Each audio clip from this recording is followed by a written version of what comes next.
What is going on, everybody? Welcome to another Brand to Table podcast. I'm your host, Henry Kaminski Jr., your go-to for restaurant marketing and branding. Today, guys, I have an amazing guest, but before we get into that, I want to share a quick little marketing win for you that kind of surprised me a little bit. I'm not going to lie.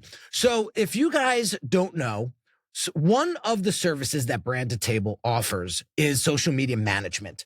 And one of our clients asked us recently, hey, can you help us get more awareness to our Instagram page? So I work with a few influencers locally here in the northern New Jersey area that I've vetted over the past few months that do great work. And I can't say that about everybody. So I asked this one girl, I says, listen, got this location up on Lake Apacon. They want you to come in, do your thing. We'll cover all the food and just do what you do best. So we had her come in last week. We rolled out the red carpet, let her order everything she wanted. She came with her mom, so it was cute. It was a beautiful day. And so it took a couple of days to get that content. So last Thursday, she goes, is it all right if I post today and collab with you guys? I said, yeah, absolutely. Do it. Well, the post goes freaking crazy. As of today, which is the day after Easter, there's over 95,000 views. The Instagram account for the restaurant got over 700 new followers. Now, how do we turn those followers into money? And that's what I'm going to talk to you now. So what we did, Brand to Table, before we set all this up, was we made sure we had a system in place to take these followers and turn them into reservations. So how'd we do it? On the back end, not to get super technical here, we have a system that for every new follower that follows this restaurant on Instagram, an automation goes out, a DM goes out to every new follower and invites them to the account, thanks them for the follow, and then asks them if they need a reservation to book. And if they click yes, send me the link, another automation goes out with the open table link and bam. So it's all trackable, which is awesome. So that automation system, I could go on the back end and see how many people click that button, and I could see how many reservations were reserved on their open table. So with all that said, we got close to 1,000 new followers, and we had a 37% click-through rate through reservations. So when I went to Open Table and looked at the new reservations coming in through that coded link, I saw that immediate return. So that's just one way that we can take that strategy of using that influencer marketer and generating all that awareness and turning it into followership, but also then taking it one extra step into actual booked reservations. So if you need help with this for your restaurant, give me a shout. I'm always on Instagram. Shoot me a DM. We can sit down and map this out for you and start helping you work more strategically with your influencer marketing, with your back end stuff, because the tools are there, guys. You just probably don't know how to leverage them and use them properly. So just wanted to share that with you. I was going to do a whole episode about it, but I got a more interesting guest with me today that I really want to spend most of the episode on. And that is my friend, Jamie Knott from Saddle River Inn, Saddle River Cafe. We got Madame and we got Cellar 335. Jamie, it's been a minute. I've been trying to track you down for a hot minute now. So glad you're here. How you been, dude? Great to be here, man. Thank you for having me. I'm doing well. Good. Yeah, it's hard to track me sometimes. How's your Easter? Get lost out there in the big world of ours. My Easter was great. Awesome. Simple. Awesome. It was a last minute change of plans. My sister-in-law threw her back out. So I called the cafe and they put together a nice order for me, and it was enough food for 35 people. I bet. It was only 5 of us. But oh man. Yeah, it was great.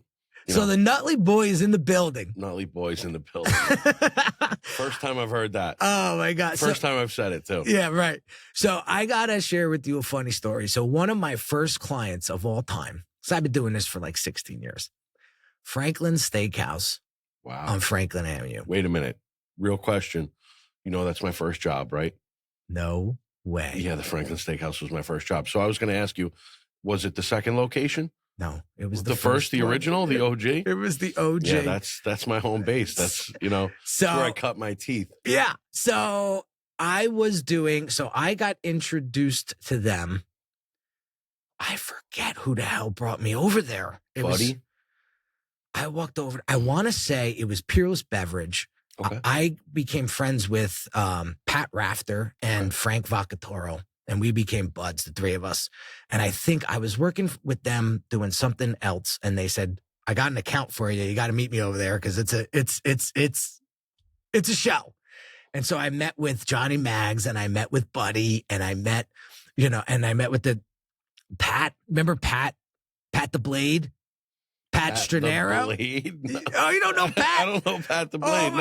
Oh my God. So there's a funny story. So what a great nickname. Long story short. Does he cut hair?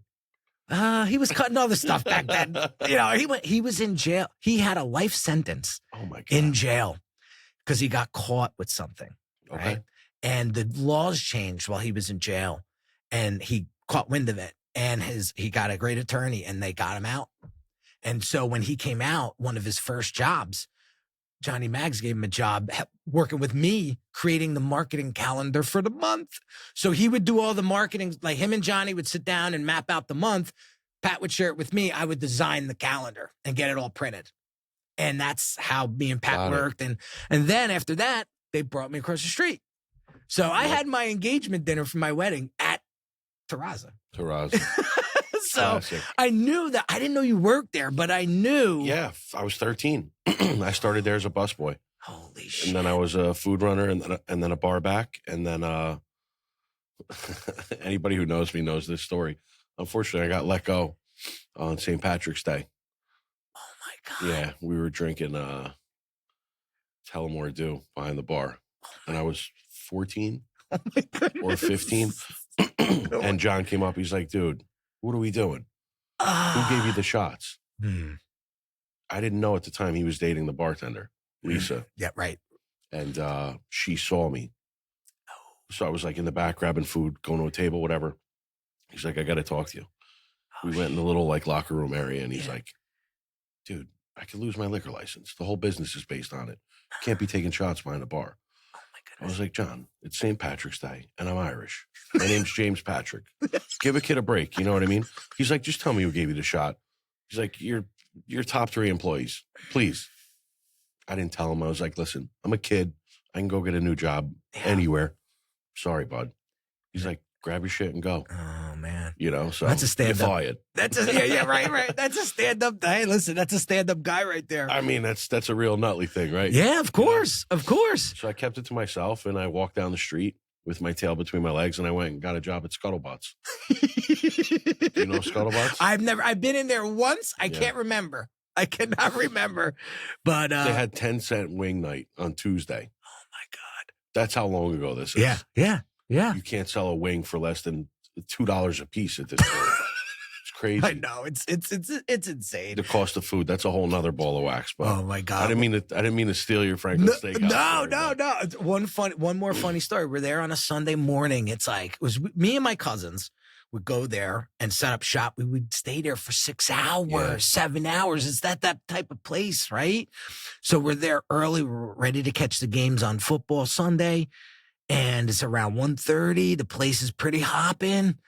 And we were sort of, that big long bar. As soon as you walk in, we're drinking our beer. And all of a sudden you hear, and we were like water. Wasn't a water. Somebody threw either a fucking rock or something right through the fucking door. The front door? The front door. And I was like, I can only imagine what that was for. We'll leave it at that. But glass this thick, right in the front door. We thought it was a gunshot. Oh, wow. Because that's how loud it was, and it was so Right. fast, right? And we looked, and it was like a big rock, and it was just mounds of glass, and they're just fucking sweeping it up.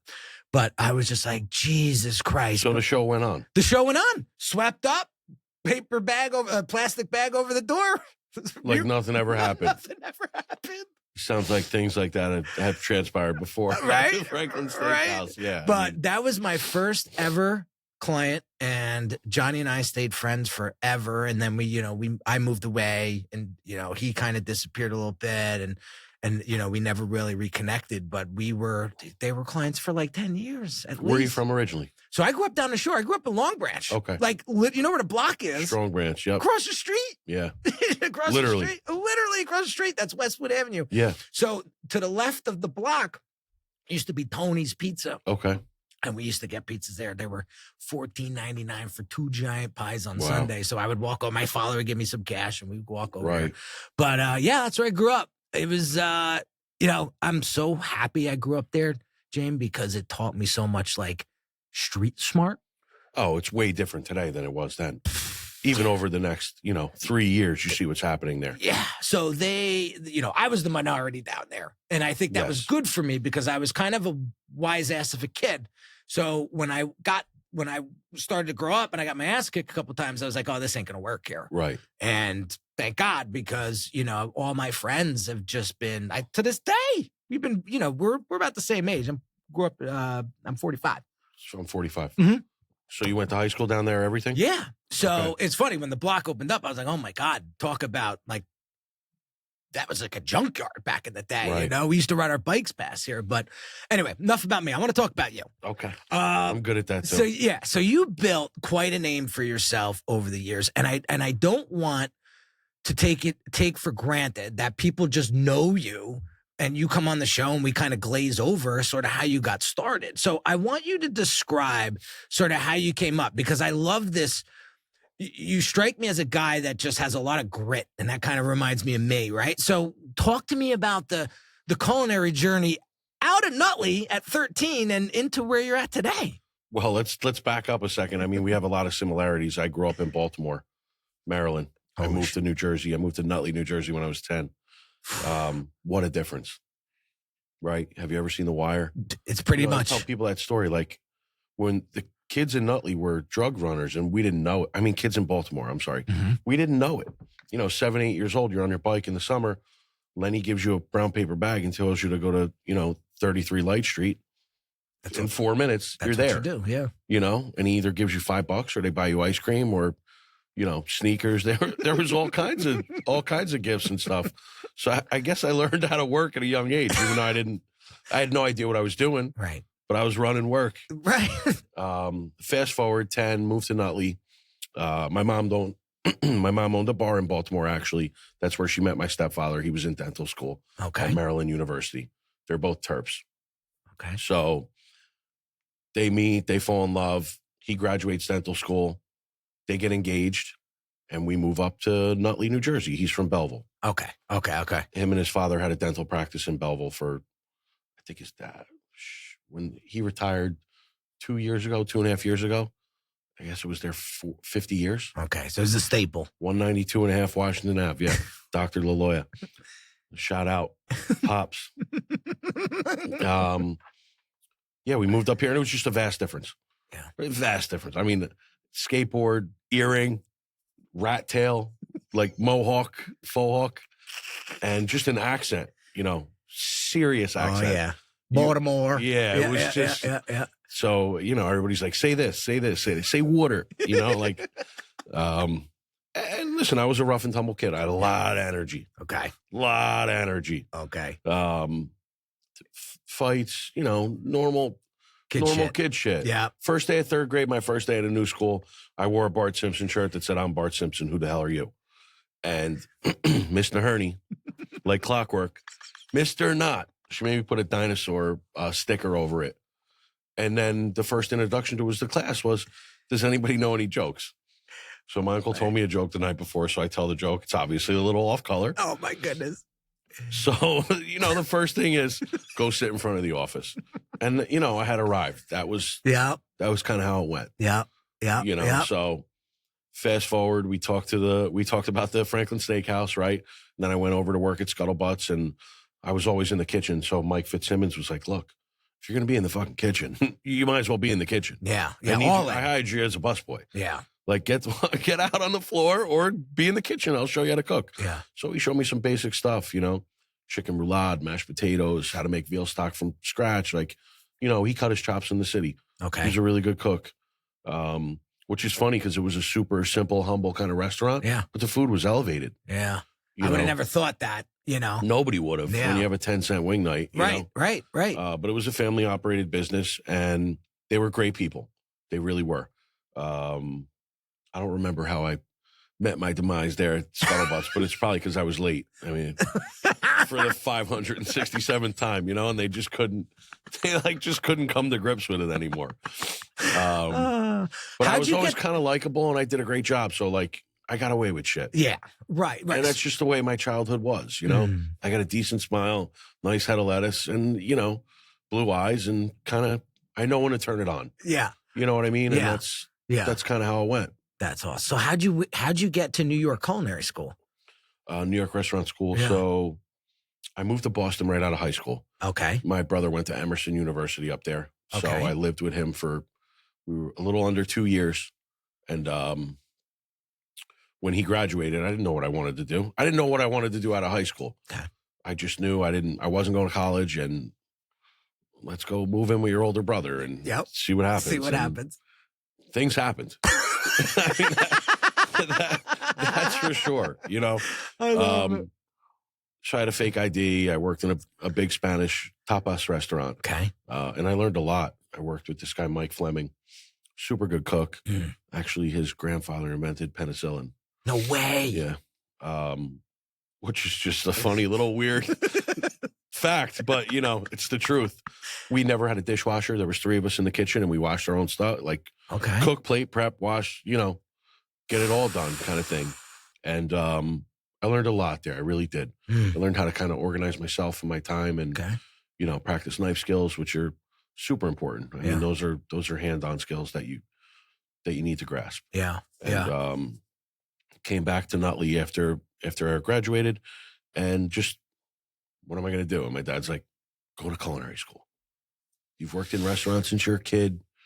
Go get a piece of paper. Go get a degree. People will take you seriously. You can move up faster, probably. Okay. And that was great advice. So that was 2000. Okay. Went to culinary school. So Okay. at that time I was 19. Yep. When I graduated, I was 17. Yep. Oh, so you graduated young too.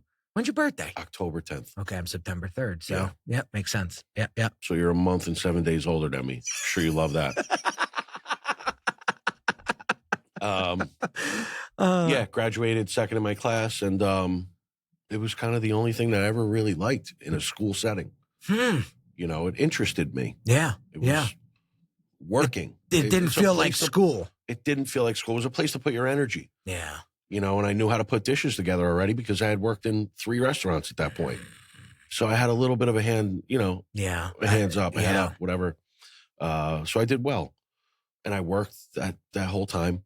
I did my internship at a restaurant called Cafe Central. Okay. Big Moroccan-style French bistro. Okay. 250 seats. Just monster. Boom. Just thrown into the shit. So I already had worked there before I started my externship. So I made an externship site. Okay. Because I was like, I need to get paid. I can't.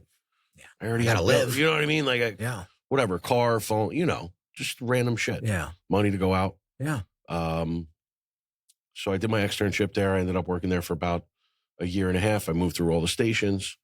And then I stayed in the company and went to a place called Brasserie 8.5, which is on 57th Street. It's in the Solo Cup building. Okay. Beautiful restaurant downstairs, across the street from Nobu 57. All right. I was there a few months, and then, I kind of got to jump around that company. It's called the Patina Group, which was a carve out of Restaurant Associates, which is a huge conglomerate, right? Okay. So this guy, Nick Valenti, was like a senior vice president in RA, Restaurant Associates. And then he saw the nicer restaurants. He's like, let me carve this piece out for me. I'll make these, higher level restaurants. That's kind of what he did. Okay. Yeah. So, From there, I went to Nick and Steph's, which was a steakhouse inside MSG. Okay. Yeah, it's downstairs in MSG. Oh, nice. Yep. So during this time, I would see Ryan. I think he was at John George Okay. at this time. So I think we took the 11:43 bus home or something, whatever it was. If you worked I in the heard city- about this on an episode you guys did. I think it was maybe with Jamie or somebody. Oh, yeah, it was on Yeah. Eat Clean Bro. Yeah. Shout out Eat Clean Bro. Yeah, I love Jamie. Giovinazzi. Love That's Jamie. my guy. He's a monster. He's Oh a my beast. God. We've had a couple times at the block, actually, a couple of wing dings, if you will. So, yeah, Cafe Centro, moved around that group, Uh-huh. would see Ryan on the bus, and he's like, hey, I'm going to open a restaurant. I'm like, call me, dude. Yeah. Like, I'm around. I would love to, And this is in your backyard because you were living in Nutley still? I was in Nutley at Yeah. that So, time, he opened up in Montclair, right? In Montclair, right on Bloomfield Ave, yeah. It So, was at 331 Bloomfield Ave. Fashiono, yep. yeah. And that was kind of, That was it. The That was rest is kinda kind of history. yeah, the rest is kind of So history. let me ask you this, because you told me you got a lot of energy, right, from a young age. What did the city streets teach you that you bring now into the business? I would say it's a self-confidence, Mm. Scrappy, resourceful, Mm. get it done kind of, Mm. Nobody cares, do more. Mm. You know what I mean? When you think the work's done, it's just getting started. kind Yeah, of. it's like that meme. Everybody's got a sad story. Who cares, Right. right? Yeah, It's and like- everybody's got a plan until they get punched in the face, right? that too. That too. And that's kind of what Baltimore is. That's what Long Branch was, right? Yeah. I'm sure yeah. you got into 25 fist fights before you were 10 years old. Like, Jamie, you ready? I lived on 112 Seaview Avenue, which was nowhere near the block when we first got to Long Branch. And it was right down the street from Seaview Manor, which is the projects, okay. the beginning of. And I was there and we lived in this shit hole. When I tell you it's a shit hole, it's giving it props. And I told my dad after year 2, I said, I can't live here anymore because I don't feel safe. I'm walking to school because I couldn't take the bus through the projects. I'm jumping old over were you? fucking fiends. 13, 14 years old. Okay. I'm like, they're chasing me down this one stretch of street, And I was like, Dad, I can't do this anymore. So he's like, all right, let me find a place that'll take a dog. So we get this place, Westwood Avenue, right by the block. And it was an old dentist built house. Okay. So you walk in the front door, there's glass with the hole cut out, right? Right. So anyway, I got closer to the school. I was a block away because the high school's right there. But my point, walking home from school, there was this one girl. She was such a badass.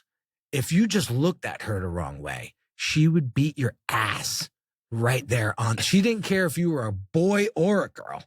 And I just remember locking eyes with that girl one time, and she goes, "What the f- are you looking at?" And I just was like, "My house." And because I was like, I ain't fighting a girl, Right. because I'm not fighting only her now. You know Of who's course. going to come back. Right. Right. And I was like, this ain't going to work. Right. So that was my first time. I was like, yeah, you know what? I'm not rolling my sleeves up on this one. I'm going to retreat. But that's how it was. Like, you were walking home from school. You didn't know if you had to, duke one out or Right. it was going to be a clean never knew. shot. You just never knew. And I think And that's just walking home from school. that's just walking home from school. Yeah. So, again, days of these stories, but I'm so happy that I went Times have changed. through that. Oh, especially down there, right? I go down there, I go, oh my God, I don't even recognize some of the streets, I'm sure. But so let's talk about the restaurants, man, because you have a nice little suite of restaurants. But the one question before I lose track here, so owner of the Saddle River Inn, right? Place has been around a long time. I was doing a little research on it. 1981. Right. So this place had sort of a stigma to it, a reputation to it. Jamie Knott walks in for the first time and he wants to, I'm not going to say shake things up, but he wants to put his stamp on it, right? How do you put a stamp on a restaurant that's that sort of notable without, excuse my language, fucking it up? Right. So 2012, we buy the Saddle River Inn and we do a little light renovations. We didn't have a huge budget. Okay. I couldn't skip a paycheck at that point in my life. Mm-hmm. We had 2 kids. Okay. I left the city. I had a really great job. I was the corporate chef at BLT. So I was making good money for my age and benefits, right? Mm-hmm. Now you're just on your own. Yeah. Yeah. You know, people Every don't, cent people don't counts. realize that. Yep. So just scrappy, like I said. I mean, it's just resourceful. We didn't buy any real new equipment besides like heat lamps. Smart. And we changed the configuration a little bit. Okay. My opening sous chef was Josh Means. What's up, Josh? He's a Nutley guy now. He almost bought a house in Hasbrook Heights. And I just looked him dead in his eyes and I said, Hasbrook fucking Heights? No, bro. Come live in Nutley. The rest is history. Big Nutley guy now. So I love it. I love it. Yeah. So what I kind of did with Saddle River Inn is just strip it down a little bit. Okay. It was a little tight. It was a little stuffy. Mm. They had rules. Mm. People don't like rules. I don't like rules, you know? I know that. So, and when you're eating out, you want to kind of be relaxed and enjoy yourself, right? Yeah. So I think that's, you know, it's kind of what I did. Mm. So I took all the rules off of the menu, basically. And I remember meeting Hans Egg for the first time. He's a sweetheart. Mm-hmm. You know, he's like a 6'3" Swedish guy. Okay. You know, he has a little, yeah. Yeah. So I'm like, what should I do with the menu? And he's like, throw it the fuck out. Really? He's like, you have your whole career. You know how to cook. Okay. He's like, you just have a nice base. Okay. You have a nice base clientele. Okay. And he was kind of right. So I kept a version of one app and one entree. Okay. And the appetizer was, at the time, it was called the chinois.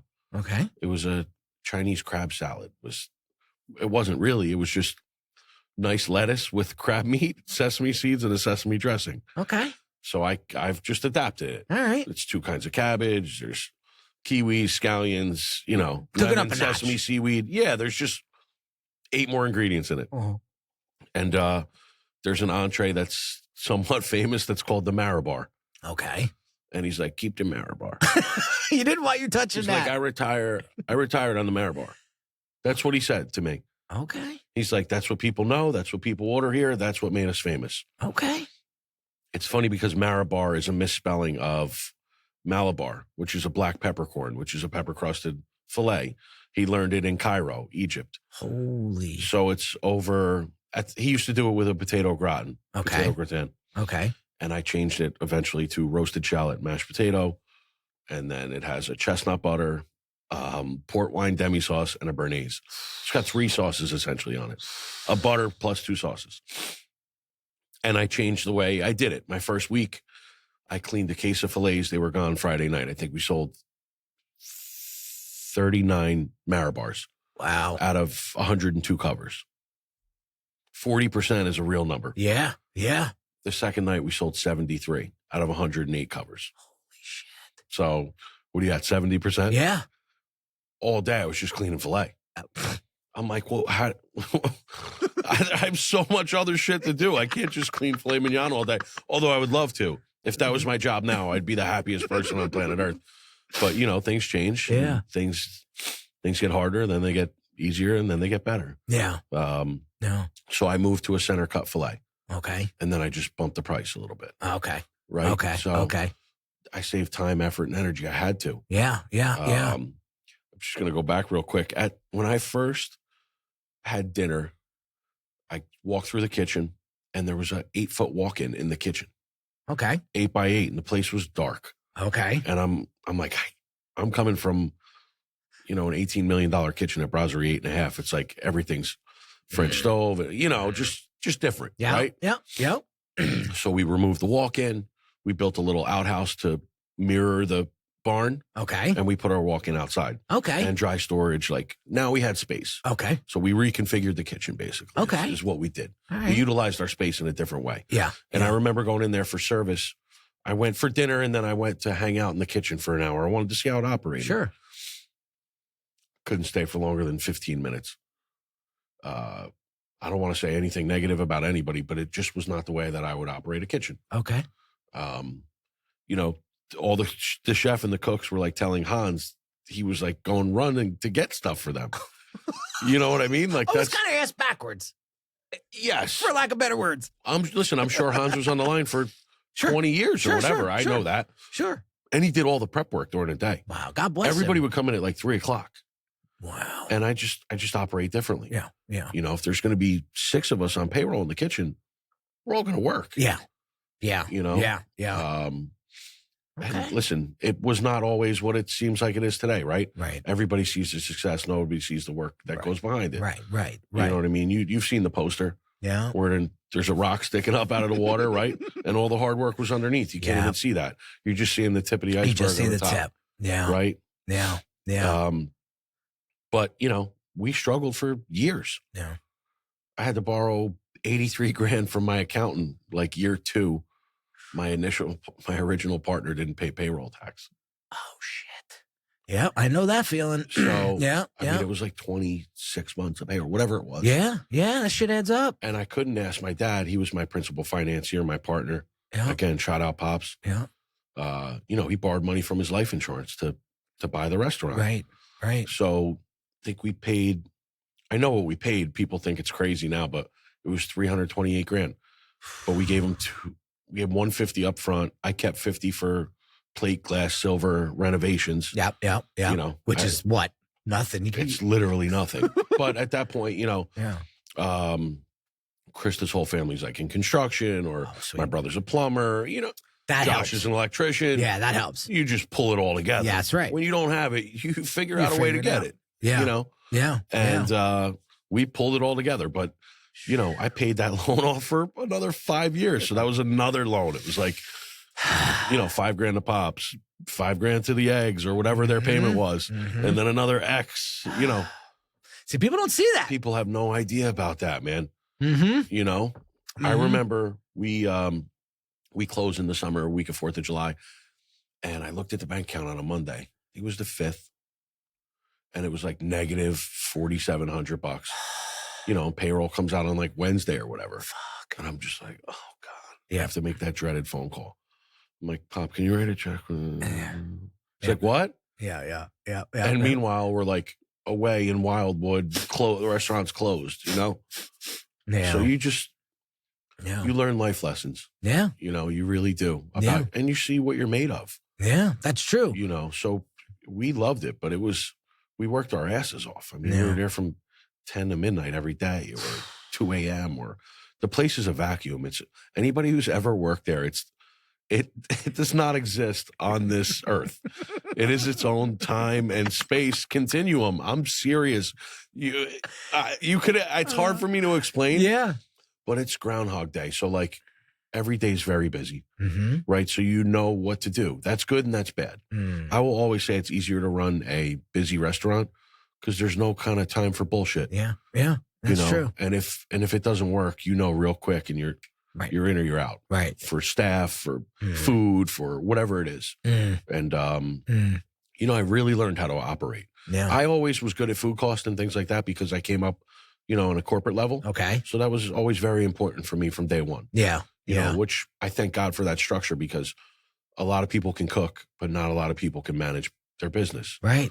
You know? And at the end of the day, it's food and labor, right? It's scary how many operators that I've met throughout the years that aren't clear on their numbers, you know? And I'm like, all right, well, we want to do this promotion, but how much is it costing you in food? Is it worth it? You know, because you're paying for the promotion, right? The marketing collateral, whatever.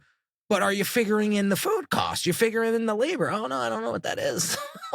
What? Yeah, in 2026. Yeah, that's crazy. Listen, in 1995, it didn't matter because food didn't really cost much. Right. But I always tell this story. It's one ingredient. Skirt steak was $5.89 a pound when I opened in 2013, and it's you get prime peeled skirt right now. It's probably $28 a pound. It's freaking nuts. You know Chris Ducka? One item. You know Chris Ducka?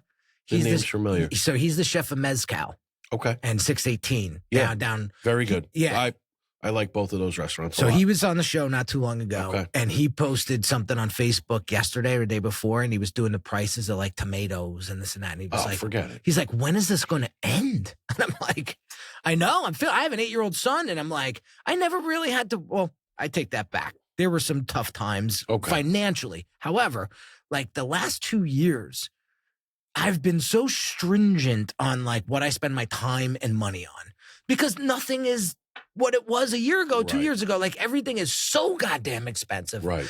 I never really felt it like I'm feeling it now is the point that I'm trying to Right. make. And so, my wife and I are just making sharper decisions, There's nothing wrong with that. No, I don't Because you know your numbers. Because I know my numbers, You right? see what it is. Yeah, so You know what you got to make before you get out of bed every month, right? right. So knowing your numbers is super important. I don't want to cannibalize the whole episode just on the River Inn because you have a couple other restaurants that I want to talk about. So, you have Madame in Jersey City, you have Cellar 335 in Jersey City as well, right? Those concepts are night and day, would you say, from Saddle River Inn to Saddle River Cafe. So, like, how did you know that those were going to pop or you just took a shot again? All right, well, I'm not very risk averse. Let's put it that way. Okay. Just, I don't know, call it stupid, whatever you want to say. I mean, when I set my mind to something, I'm just going to go after it and get it. That's me. It's just the way it is. That's so, me. After year 7 at Saddle River Inn, things started to get good and loosen up. And actually year 4, things got better, but it got progressively better. That's good. We've grown year over year for 13 years. Oh, that's awesome. It's hard to say that in a lot of businesses. Oh, hell yeah. Especially in this business. But then the expenses grow too, right? Food costs more money. People cost more money. Yeah. Talent and time. Yeah. And you're going to pay for it. Yeah. So, What did you say one day? You said Jamie was talking to you about something about how do you keep staff or something like that, because the turnover is so great. And you were like, just overpay them. I said, you got to hire well, train them, and overpay them. And that stuck with me. That really did stick with me. I'm like, yeah, because in year 4, they're making what they, they don't feel bad. Right. Because when they look around and they're like, wait a minute. Plus, a positive work environment's a really important thing. I said that in jest, but you know what I mean. Yeah. Yeah. Yeah. They have to feel good about where they go every day. Pride in the workplace is huge. It's huge. Do I love what I do? And is this a great restaurant that I feel good about? Yeah. Like I tell my friends and family, there's cachet to that, right? Yes. That carries weight. It does. And it makes people feel good. It does. So you're not just getting up every day and putting on your hard hat and walking to the mine. Right. Right. It's not just a mindless, numbless job. It's a real career. Yeah. Because listen, as we get older, we realize how fast time really does go. You had mentioned you have a daughter going into college. It's my like oldest is 17. You blink your eyes and it's like, holy shit. She's moving the 3rd week of August. Which is basically 5 minutes away, right? Oh, it's every scary. time it's Christmas, I'm like, it's going to be 4th of July in 5 minutes. Just hold on to your hat. Time is it's crazy. Yeah, it does. I was like reflecting a little bit last night. I've been watching a lot of culinary stuff on Netflix, and Being Gordon Ramsay's on right now. I don't know if you've seen it or no. Being Gordon Ramsay. Being Gordon Ramsay. Fucking amazing. Yeah, he's a great guy. He basically works backwards from opening 22 Bishop Gate, which is where they're doing 5 concepts. It's in a high rise in London. Okay, it's sick, but it's just and the way Netflix films. Mind of a Chef. All of it. So then I start watching Mind of a Chef Legends. So at 3:00, I had to shut it down last night because I'm getting amped up. Yeah, I believe it. It's like a fighter watching, his own reels or boxing matches, Right. What a misconception of that guy. Everybody thought that he was like this big. Let me tell you something. Watch that show and it'll nail home who he really is. Yeah. The kid's playing with his 18-month-old just like crying on the steps. Like he's a real dude. He's a real dude. But he's also 57 or 58 now. Like, you get beaten into, a state, I would say. Yeah, life happens, right? It's true. You find out who you really are, and then you see your kids grow, and they have some success, and they get married or have their own kids. There's just stages of life. Yeah. Where everything seems like the biggest moment. At the time, right? It's the biggest moment. Every minute. Remember high school? Mm-hmm. You do. Like running home away from that chick was the biggest moment of your life. And now you look back. People aren't going to let that one down. I know it. I can hear it coming. No, the fact that it was a female, I think you're safe. Yeah, dude. You did get a little dramatic when you were like, and I fucking ran home, If we were offline, I would call it something else. Oh, right. You're good, bro. You're good in my book. Oh, that's funny. To your point, Cellar was almost the exact opposite. Great. Talk to me about that. I call Saddle River Inn a suit and tie, and I call Cellar ripped jeans and a antique band T-shirt, or something you buy at a show. Okay. That's what it was for me, and that's how I thought about it in my mind. And I felt a little more comfortable subconsciously because it was in a city. All right. It was an inner city. Yep. And it reminded me of home a little bit. Okay. This story's well documented. The first time we met on site, my partner Robert Palmer got his bike stolen right out front. I drove. He rode his bike. We were coming from Hoboken. It's where the corporate office is. And he beat me there. I walked in the door. I'm like, dude, where's your bike? He's like, right outside. No, it isn't. And I'm like, let's sign that fucking lease, man. This is the place I want to be, dude. You know what I mean? You go from Saddle River Inn to Jersey City getting your shit stolen. Like, oh my God. Just, I'm making a joke, but I mean, that's kind of the way my mentality is. Holy. So it's just, have you ever been? Not yet. I've only been there 10 years, August 16th. Take your time. So it's just, it's graffiti and, it's completely different. Holy. It's in a fucking basement in White Eagle Hall, which is where St. Peter's practice for. Okay. Yeah. What St. part Anthony's? Yeah, St. Anthony's. Yeah. Bobby Hurley. We played them in high school. That's how good our basketball team was. Holy shit. That says a lot. It was crazy. Yeah. It was like going to an NBA game and seriously. it was a high school game. Well, Bobby Hurley Sr. came in the first night we were open and did an interview with CBS. Oh, nice. He walked in the door. He's like, what the fuck? Like, he couldn't believe it. Oh, He's wow. like, my office was there. The showers were there. The weight room was there. And now there's this 120-seat restaurant, So in my mind, so basically I took too much acid or mushrooms in high school. I don't know. I wanted a Chinese restaurant with tropical cocktails.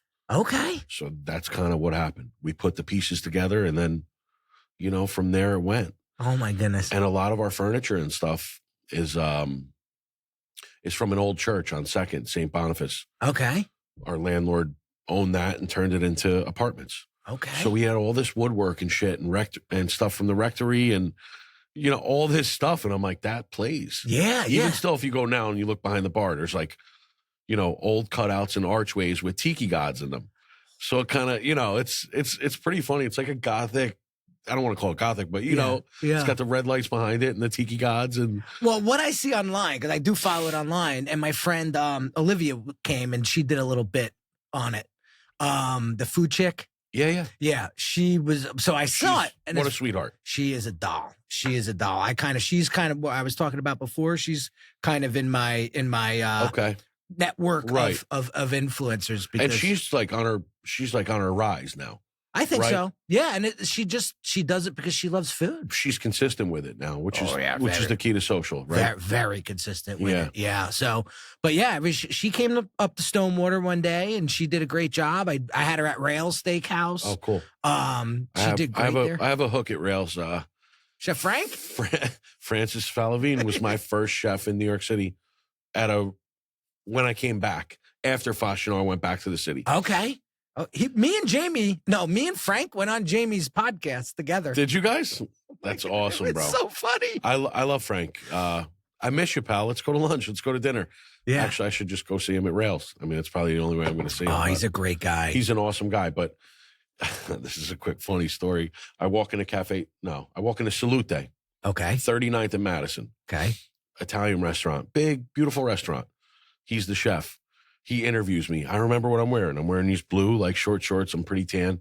I have like a blue shirt on, like 2 buttons open, 2 diamond earrings, He's like, let me ask you something. Are you a little light in the loafers, kid?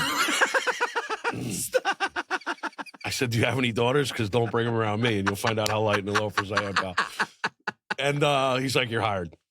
That was it? That was it, That man. was the interview? That was it. It didn't take much. Oh, that is No, but Frankie was awesome. I learned a lot. That was a busy restaurant. Yeah. And then after Frankie moved on, Cliff Crooks became the chef, who's still a dear friend of mine. Wow. He was the corporate chef at BLT. Okay. And then we were kind of partners together. He's been on TV a lot. Yeah. And he's on the Food Network a lot. Big dude, but a sweetheart. Yeah. Grew up in Livingston. Yeah. Now he's got 3 places in Hoboken, I believe. Wow. Viv and Jules is his latest. I'll be there. Wait, who's that? I'll be there soon. Wait. Cliff? Cliff. He's coming on the show the 23rd. Oh, that's my boy. Oh my God, I gotta tell him. That's my homie. As soon as you said the name of the restaurant, I was like, oh yeah. So Frank texts me with Cliff and he goes, you gotta have this guy on the show. And I go, okay. All right. So I got on the phone with Cliff. He sounds like a dude right out of the gate. He's awesome. Yeah. He was like, you want to come here and do it? I said, yeah, we could come to the restaurant and do it. We'll do a little segment in between. Oh, cool. Yeah. So I have a little mobile setup that I bring with me. I have cameras like this. And we could. Now you tell me that? Wow. So Cliff gets prior. I get it. Ryan was on the show way before me. Cliff gets you to come to him. Oh, here we go. It's all good, man. It's all good. I'm glad you don't pick favorites. I finally had to nail you down. Not a day after Easter. That's a shitty joke. Dude. Yeah, right. Oh my God. So yeah, what a small world, man. But yeah, Frank is great. I've done so many working at Rails. I've done so many wine dinners with him and tastings behind the scenes working with him. How long you been with Rails? Well, so last May, they brought me on, and it was supposed to be a 3-month thing. And the director over there, I'll never forget this straight shooting guy like you. He said, I'm either going to love you or hate you, but I think I'm going to love you. And here we are. The rest is history. Yeah. So you're almost a year. It's crazy. It's crazy how time flies. Time flies when you're 25 days from a year. We're almost at your anniversary. When you're having fun. So you obviously like what you do. I mean, it doesn't feel like work, James. Yeah. I finally, something hit me because I came up in the nightlife business. So my friends, when I got up here, because my uncle is big at Hackensack Hospital. Okay. And when I graduated college, I didn't have a job. And I got out of a shitty school in Pennsylvania. I shouldn't call it shitty. It was Kutztown. It's a nice school now. But it was 9/11. I know Kutztown. Yeah, it was like 9/11. Nobody was hiring. So I went to my Uncle Joe. I said, any chance you can squeeze me into the hospital, I'll fucking mop floors. I don't care. I'll work my way up. For the record, your Uncle Joe Sanzari? Yeah. All right. Yeah. I mean, it doesn't hurt to have. Yeah. So he got me in there. I was checking insurances. He was like, this is what you got. And, he taught me a lot of things. A job's a job. Right. At that point, right? I was there 8 years. Wow. I left there as assistant director of the Sudden Infant Death Syndrome Center in the Children's Hospital. Right. And that's when I got bit by the marketing bug. I started doing all the graphic design for all my events. I started planning these fundraising events. And I was like, okay. So I didn't really have a lot of friends up here other than my cousins. Right. And I like to go out. And my cousins were kind of homebodies. So they went out, a little, but I like to go out, right? At the time. And so I started meeting these kids from like the clubs, Joey's and Clifton and this and that. So one of my buddies was a club promoter and he said, I need help designing flyers. I'll give you some work, but you got to be fast. So I'm teaching myself how to freaking graphic design. So I started as a graphic designer. 2 years later, I'm doing every club in the city, every club in Jersey. I started getting connected and then I went into restaurants. But to my whole point of what you said, something about food, something about hospitality, something about restaurants come very easy to me. Like kind of like you started at 13, didn't feel like work. You like the energy. The energy's everything. It's palpable. It keeps you going. I mean, it's an adrenaline rush every day. And that's kind of what dinner service is, right? It's a build out to a crescendo, right? Exactly. It's just yeah. So, and then the first ticket comes in and you're off. Oh my God! So I'm getting souped up just talking about it because like when I come in and we shoot like a service, because we do a lot of video production and things like that. Like what I tell everybody is like I'm not coming in as a consultant telling you what to do and then saying good luck. We do it with you. Like we do it for you, right? So when I come in on a Friday night to get a service. Like that's not work to me. Right. I can come in, I can be there for 6 hours and fucking love it because it's like the energy is just nonstop. And then what we produce on the back end of that, we just did something for Stonewater where it was like, you guys don't see this part when the guests don't see this part when they dine here. And it was a whole behind the scenes video we did and just everything in the back of the house that it takes to put it all together. Right? Yes. From the first delivery to seeing all the synchronicity between the team members. That's where I get hyped because one thing about the hospital, I got to tell you, they paid for my master's degree and I got my master's in business management. And that helped me really understand the people business, right? and this is the restaurant business to a Yes. T, right? And just learning how to work with people, because that's 90% of it, in my opinion. 80% It really is. of it. So, and I can tell you have the gift of gab. I've seen you on shows, and I was like, I gotta have him on because he's not gonna be at a loss for words, and he's gonna be a hell of a That's story. a nice way to tell me I never shut the fuck up. Yeah, I like it. You really put that eloquently. Thank you for that. I appreciate it. Blabbermouth, right? Oh my God. So from Cellar 335, and Yep. again, takes 3, 4, 5 years to really build, right? Yeah. Because number one, we're in a new neighborhood. Mm, Number two, we're 52 minutes away from Saddle River Inn. Nobody knows who the fuck Jamie Knott is, right. and nobody cares. Right. And at that time, Jersey City was not what Jersey City is today, obviously. Yeah. And those neighborhoods, the way they come up, the way, Mhm. so we're in what they call the Village. Okay. It sounds like a little make-believe of six Mhm. blocks, but, there's 18 buildings now that are new over the last Now, where's 5 Madame years. where's Madame Right behind it. Oh, okay. Okay. So it's in the same building. Oh, it's in the same build. That's right. I'm blanking. So picture a door right here. Right. You go from Cellar to Madame. So, Got it. the thing that I like to promote is that it's two brands under one roof. Right? Yeah. It's two concepts under one roof. Yeah. So you can come in and get a tiki drink at Cellar 335 and go dine at Madame, or vice versa, right? Okay. Come in and get a French 75 at Madame, and then come over and have some fun sharing plates and, Does get some parking drinks kick light your on ass fire. over there or no? It's pathetic. Yeah, it sucks. That's as nice as I can be about it. yeah. So they took 34 spots from us Son of a in bitch. front of the restaurant. They put bike lanes on both sides. And that really hurt, man. I And there's a believe school it. behind us. So the good and bad is that we're open dinner only, right? Okay. So school's out, and there's theoretically more space after parents aren't picking up and Sure. teachers aren't there. And, yes, it's a challenge. Yeah. It's a real challenge. There's no doubt about it. Yeah. Well, listen, you have a good, you have a good presence. It sounds you have a personality. You have a point of view. That's one thing a lot of restaurants kind of lack on. There's no point of view. There's no personality. There's no differentiator. Right. And I feel like your spots have it one way or another. I would like to think that. I mean, Yeah.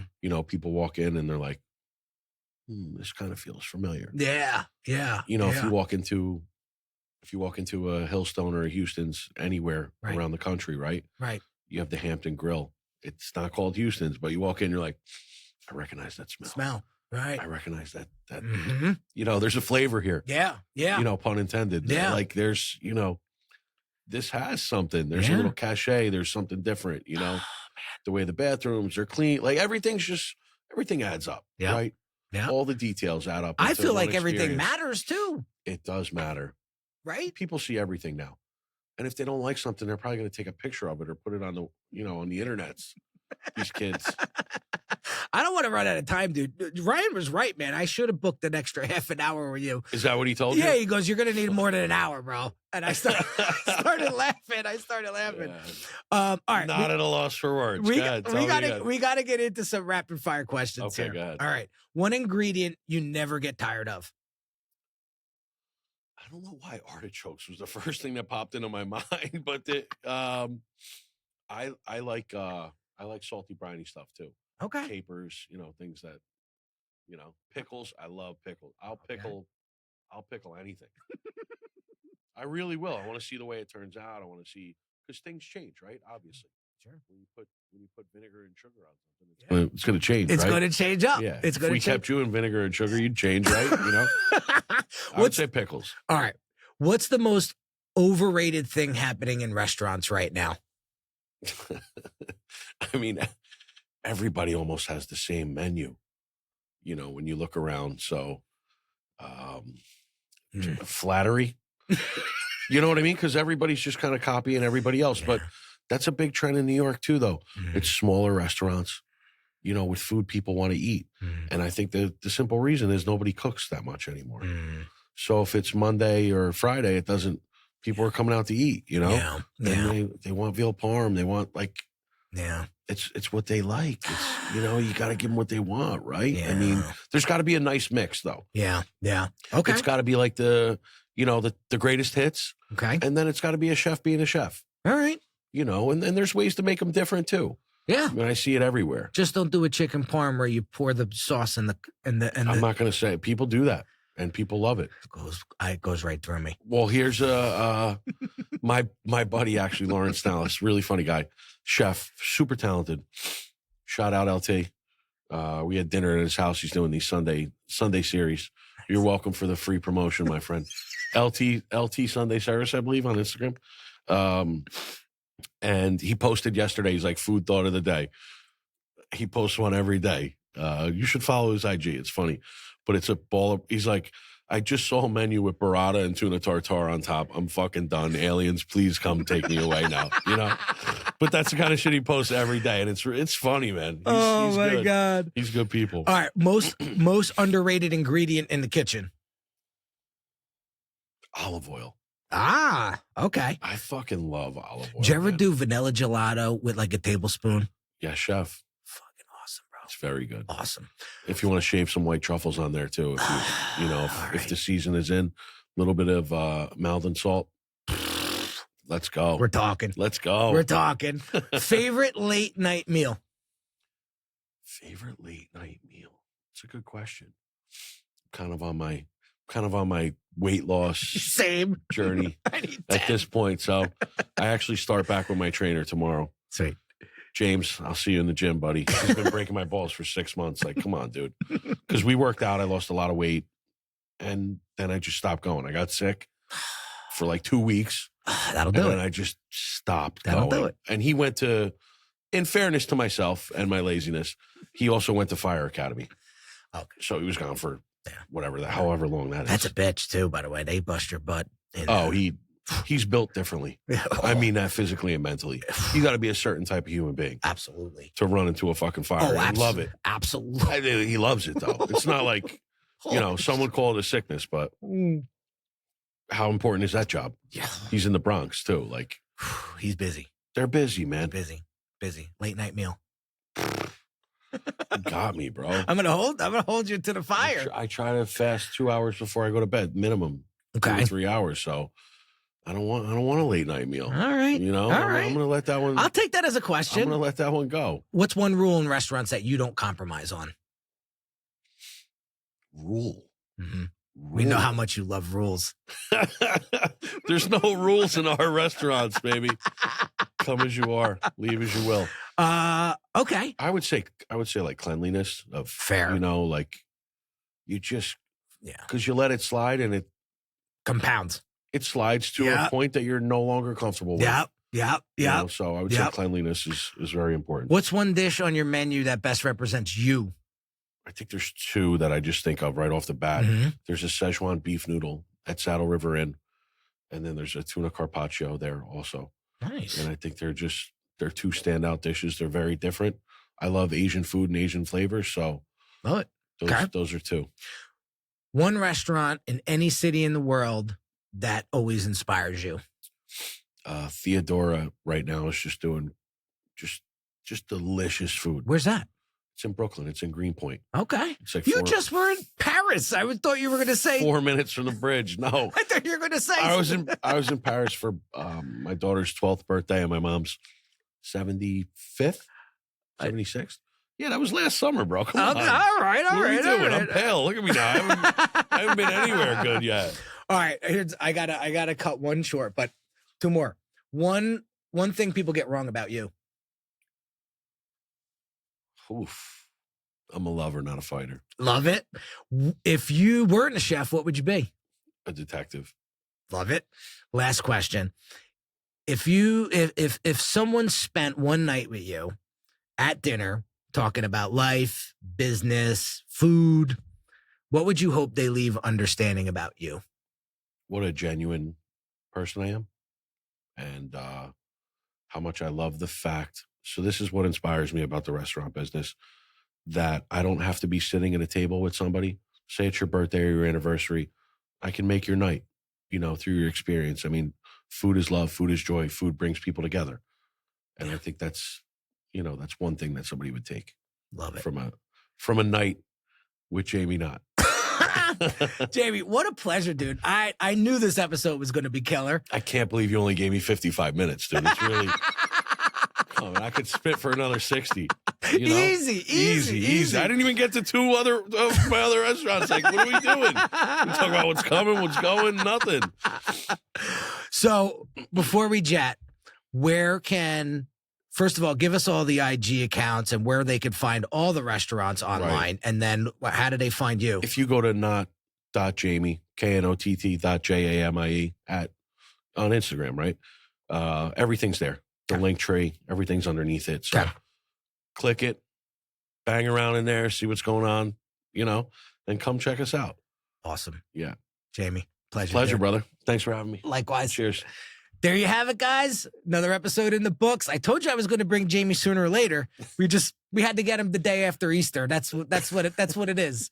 But if you like this episode, guys, make sure that you subscribe, write a review, share it with a friend in the industry that gets some value out of it. It's some great conversation today with Jamie, and I can't wait to continue this conversation. We're going to do part 2. We have to. I'll be at the restaurant this time. There we go. Yeah, that'll be a fun episode. But have an amazing day, guys. I'll catch you on the next episode real soon. Take care.